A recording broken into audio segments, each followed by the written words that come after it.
Yeah, so hello everybody. I'm Laura Crocetti, a postdoc at ETH Zurich, where I've also done my PhD.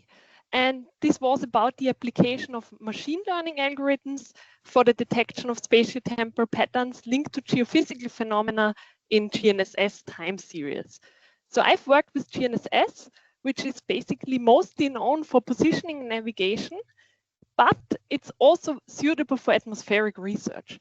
So the GNSS signals, they traverse the atmosphere, and while they traverse the atmosphere, they get delayed, and this delay can be measured. And if you work with GNSS and the atmosphere, you work with so-called zenith total delays. They are split into a hydrostatic and a wet part, and in my research, the zenith wet delay was a parameter of interest. It's highly correlated to the water vapor content, and it's variable in space and time. And my task was to develop a global machine learning based zenith wet delay model.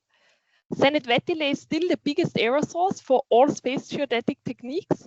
It's interesting for climate and weather and can only be retrieved at the GNSS station locations. So you see already that zenith wet delay is required for a wide range of tasks. So why machine learning?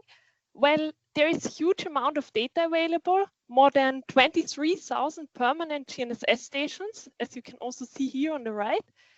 So big data processing is needed, and that's exactly where the potential for machine learning comes into play. So in my research, I used zenith wet delay data as my target, so the variable that I tried to model, and I used it for more than 19,000 stations and 12 years of data. And on the right, you see the data distribution, so the stations, and then example time series for just 1 year. As input, I used specific humidity data. There I used specific humidity values at 9 pressure levels. And since it was a gridded data set, I bilinearly interpolated it to the GNSS station locations. And now coming to the methodology. So I used basically the data and phrased the whole thing as a regression problem. I used the XGBoost algorithm.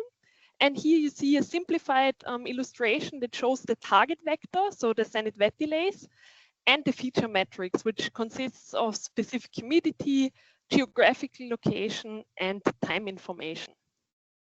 XGBoost stands for extreme gradient boosting. It's an ensemble learning technique, which means that it combines weak learners into a strong learner. And these weak learners are, in the case of XGBoost, decision trees. And in general, XGBoost is a very popular and powerful machine learning algorithm.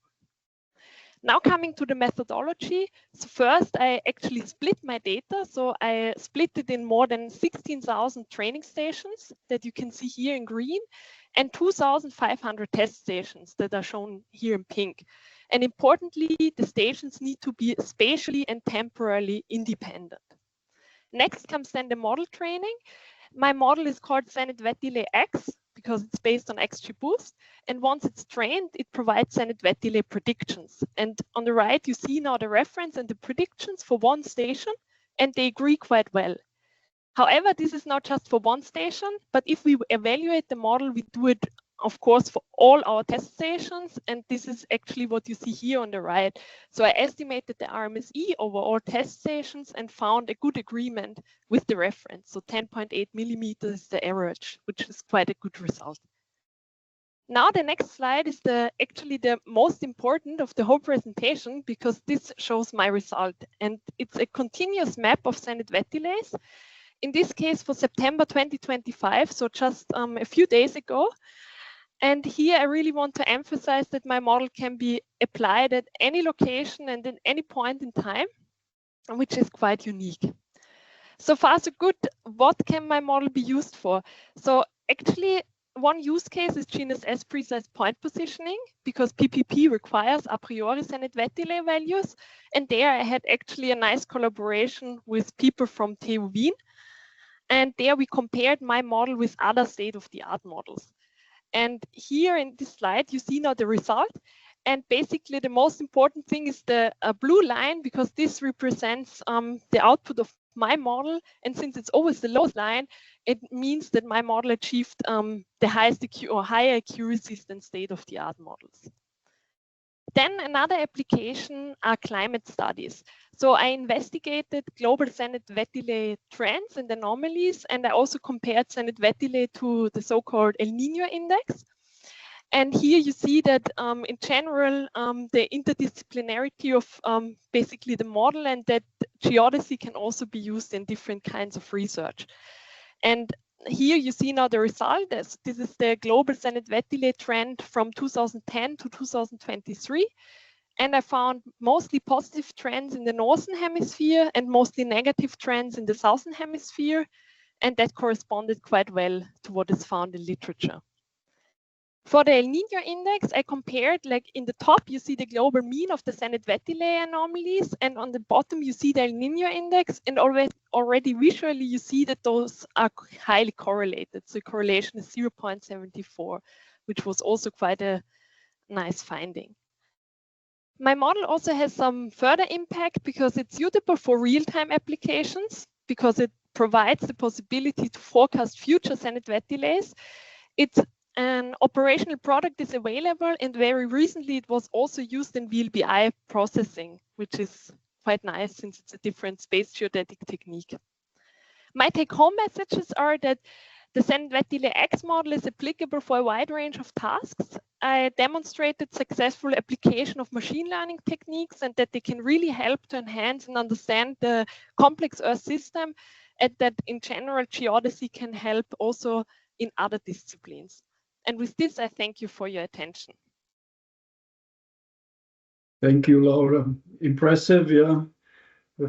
Thank you for your studies and yes. You're the best expert, I guess, but maybe some of the jury has some questions.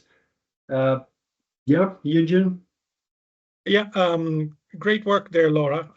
Just one quick question. You mentioned that you decided at some stage to use the XGBoost. So what tilted the balance for that particular algorithm and not the logistic regression or maybe neural networks?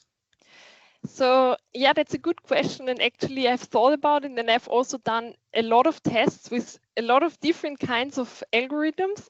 And there actually the XGBoost just performed the best. However, I would also say now if I would do the study now, like right now, because it was already like 2 years ago when I started, I think, then maybe neural networks could also help. But I think I also tried MLP, but yeah, in my investigations, XGBoost was just performing best. So that was the reason. Okay, thanks. Thanks, Laura. Bernhard? Yeah, thanks, Laura. It sounds too good to be true, actually. So the question is, you said you can make them available a priori. So for how long would they be useful?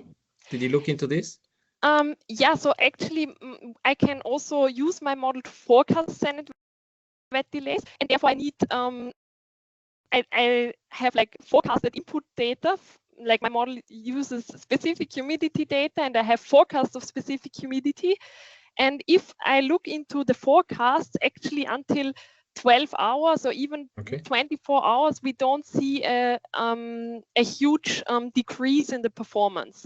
So the standard-wet delay seems to be, yeah, for the short-term forecast, it seems to be no problem.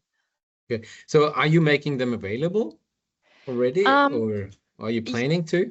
No, actually, I have made them available, but right now I have no longer the access to the specific humidity forecasts, which I need to make standard-wet delay forecasts. But